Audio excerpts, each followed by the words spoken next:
AMR மங்கோலியப் பேரரசின் புகழ்பெற்ற மெருவனர் மற்றும் முதல் கிரேட் கான் செங்கிஸ் கானின் கதை இங்கே. மங்கோலியப் பேரரசன் செங்கிஸ்கான் ஏன் இந்தியா மீது படையெடுக்கவில்லை அல்லது வெற்றிவாகை சூடினாரா? அன்பான தமிழ் மக்களே, செங்கிஸ்கான் பற்றிய கதை இதோ. கடைசி வரை பாருங்க, சப்ஸ்கிரைப் பண்ணுங்க. உண்மையான காரணம் என்ன தெரிந்து கொள்ள வேண்டாமா? மத்திய ஆசியாவின் பரந்த புல்வெளிகளில் காற்று இரகசியங்களை கிசுகிசுத்தது மற்றும் புல்வெளிகள் முடிவு வரை மீண்டு இருந்தது. தெமுஜின் என்ற சிறுவன் பிறந்தான். அவரது விதி வரலாற்றின் போக்கை என்றென்றும் மாற்றும் சக்தியாகவே அமைந்தது. தெமுஜினின் தந்தை யாசுகி, போர்ச்சுகின் குலத்தின் மரியாதைக்குரிய தலைவர். ஆனால் விதி நிலையற்றது. யாசுகியை போட்டி பழங்குடியினர் விஷம் வைத்துக் கொண்டனர். செங்கிஸ்கான் வாழ்க்கையில் சோகம் உருவானது. ஒரு குழந்தையாக தெமுஜின் துன்பங்களைச் சந்தித்தார். அவரது குடும்பம் வெளியேற்றப்பட்டது. தங்களை தற்காத்துக் கொள்ள தருணம் வந்தது. ஆனால் அவர் ஒரு அடக்க முடியாத மனிதனாக உருவெடுத்தார், சூரியனை விட பிரகாசமாக எரியும் நெருப்பு. அவர் தனது குலத்தை மீண்டும் ஒன்றிணைக்கவும், குல மரியாதையை மீட்டெடுக்கவும், சத்தியத்தின் மூலம் எதிரொலிக்கும் ஒரு மரபை உருவாக்கவும் சபதம் செய்தார். தெமுஜினின் பயணம் ஆபத்து நிறைந்தது. அவர் கசப்பான குளிர்காலம், துரோக எதிரிகள் மற்றும் உயிர் வாழ்வதற்கான கடுமையான இன்னல்கள் எதிர்கொண்டார். ஆனாலும் பொறுமை காத்தார். வகையின் அவர் மற்ற புறக்கணிக்கப்பட்டவர்களுடன் கூட்டணிகளை உருவாக்கினார். மகத்துவத்திற்கான தனது பசியைப் பகிர்ந்து கொண்ட அன்பான ஆத்மாக்கள். அவரது முதல் உண்மையான நண்பர் ஜமுகா, விசுவாசத்தால் புனைக்கப்பட்ட ஒரு இரத்த சகோதரர் மற்றும் கனவுகளைப் பகிர்ந்து கொண்டார். ஒன்றாக அவர்கள் திறந்த வானத்தின் கீழ் சத்தியம் செய்தனர், நாங்கள் வெறும் மனிதர்கள் அல்ல, நாங்கள் புல்வெளியின் ஓநாய்கள். எங்கள் விதி அடிவானத்திற்கு அப்பால் உள்ளது. தெமுஜினின் எழுச்சி விங்கலாக எரிந்தது. அவர் வலிமையும் நாணமும் கொண்ட போர்ட்டேவை மணந்தார். மேலும் அவர்கள் இருவரும் சேர்ந்து புயல்களை எதிர்கொண்டனர். அது அவர்களின் தீச்சுடரை அணியாமல் காத்தது. அவரது கவர்ச்சி மற்றும் வசீகரம் போர் வீரர்களை தன் பக்கம் ஈர்த்தது. மேலும் அவர் அவர்களை ஒரு தடுக்க முடியாத சக்தியாக வடிவமைத்தார், எதிர்காலப் பேரரசின் கருவாக மாற்றினார். ஆனால் அதிகாரத்திற்கான பாதை இரத்தத்தான் அமைக்கப்பட்டது. துரோகங்கள், போர்கள் மற்றும் கொடூரமான வெற்றிகள் அவரது உயர்வைக் குறித்தன. அவர் செங்கிஸ்கான் என்ற பெயரைப் பெற்றார், உலகளாவிய ஆட்சியாளர். அவரது பார்வை பழங்குடி எல்லைகளுக்கு அப்பால் நீண்டது. பசிபிக் பெருங்கடலில் இருந்து டான்யூப் நதி வரை மீண்டிருக்கும் ஒரு ஐக்கிய மங்கோலிய தேசத்தை அவர் கற்பனை செய்தார். செங்கிஸ்கானின் திறமை போரில் மட்டுமல்ல, ஆட்சியிலும் இருந்தது. அவர் சட்டங்களை தொகுத்தார், வர்த்தகத்தை ஊக்குவித்தார் மற்றும் கலாச்சார பரிமாற்றத்தை வளர்த்தார். அவரது யாம் அமைப்பு தொலைதூர நிலங்களை முன்னிப்போதும் இல்லாத வகையில் இணைக்கும் வகையில் பரந்த தொலைவுகளுக்கு தகவல் பரிமாற்றத்தை எளிதாக்கியது. ஆயினும் கூட, வெற்றியின் கூச்சனுக்கு மத்தியின் அவர் முரண்பாடுகளின் மனிதராகவே இருந்தார். அவர் விசுவாசத்தை மதிப்பார், ஆனால் துரோகத்தை இரக்கமின்றி தண்டித்தார். அவர் ஞானத்தை மதித்தார், ஆனால் ஆயுத பலத்தை மதித்தார். அவரது மரபு பிரமிப்பூட்டுவதாகவும் திகிலூட்டுவதாகவும் இருந்தது. கண்டங்கள் முழுவதும் வீசிய ஒரு புயல். அவரது பேரரசு விரிவடைந்தது, நகரங்கள் வீழ்ந்தன, நாகரிகங்கள் நடுங்கியது.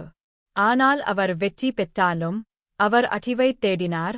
அறிஞர்களின் ஞானம், கவிஞர்களின் கதைகள் மற்றும் நட்சத்திரங்களின் இரகசியங்கள். அவரது வாழ்க்கையின் அந்தி நேரத்தில் செங்கிஸ்கான் தனது பயணத்தைப் பற்றி சிந்தித்தார்.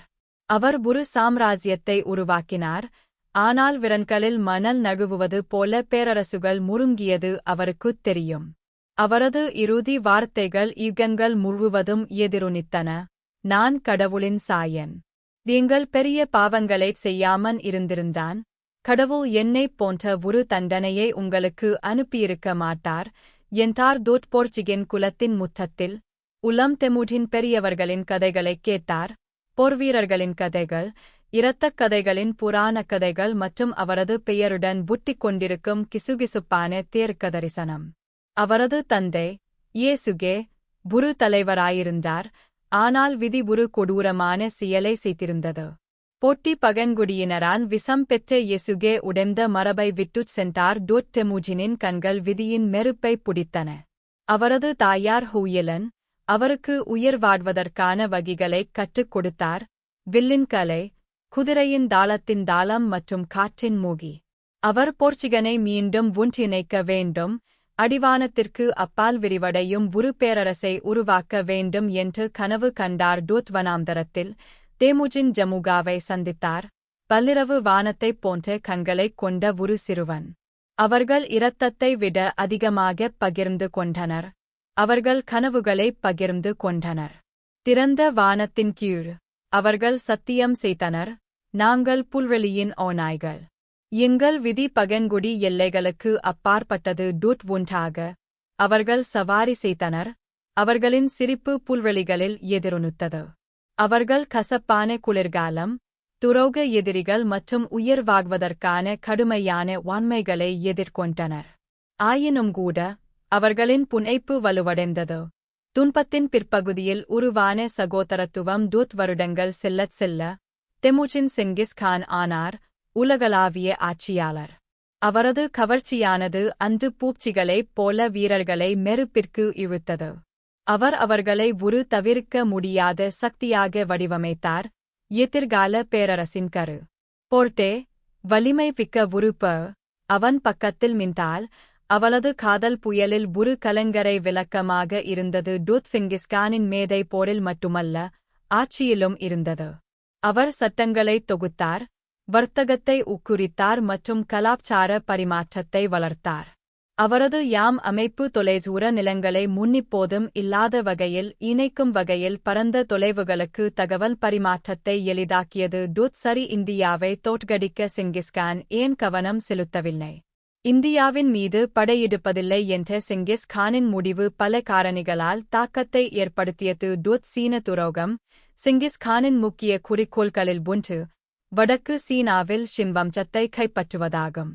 மங்கோனியர்கள் ஒரு மங்கோனிய கானின் முந்தைய மரணத்திற்கு பழிவாங்க முயன்றனர் மற்றும் கிழக்கு ஆசியாவில் தங்களை ஒரு பெரிய சக்தியாக நிலைநிறுத்துவதை நோக்கமாகக் கொண்டிருந்தனர்.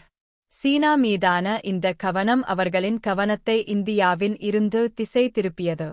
ஆத்திரமூட்டல் இல்லாதது. இந்தியாவில் ஆளும் மம்லுக் வம்சம் மங்கோனியர்களைத் தூண்டவில்லை. மற்ற பகுதிகளைப் போலல்லாமல் இந்திய ஆட்சியாளர்களிடமிருந்து உடனடி அச்சுறுத்தல் அல்லது ஆக்கிரமிப்பு எதுவும் இல்லை. இது செங்கிஸ்கானை ஆக்கிரமிக்கும்படி கட்டாயப்படுத்தவில்லை. குவாரேமியன் பேரரசின் கடைசி ஆட்சியாளரான ஜலாலுதீன் ஆப்கானிஸ்தானில் இருந்து மங்கோலியர்கள் தனது பேரரசை அழித்த பிறகு இந்தியாவுக்கு தப்பி ஓடிவிட்டார். செங்கிஸ்கான் 1221 இல் சிந்து நதிக்கு அவரை துரத்தினார், ஆனால் அதற்கு மேல் தொடரவில்லை. அந்த நேரத்தின் ஜலாலுதீனின் அச்சுறுத்தல் குறைந்துவிட்டது.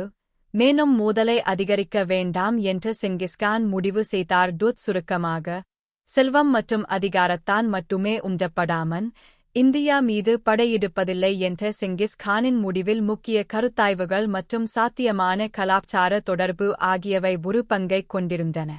மங்கோனியர்கள் தங்கள் ஆற்றல்களை வேறு இடங்களில் குறித்தனர். அவர்களின் வெற்றிகளின் போது இந்தியாவை கைப்பற்ற நோக்கமாக அமையவில்லை. செங்கிஸ்கான் ஒரு மிகச்சிறந்த மங்கோனிய பேரரசன் இந்தியாவை நோக்கவில்லை என்று அறிய முடிகிறது. இந்த வீடியோ பிடித்திருந்தால் லைக் பண்ணுங்க, ஷேர் பண்ணுங்க, சப்ஸ்கிரைப் பண்ணுங்க.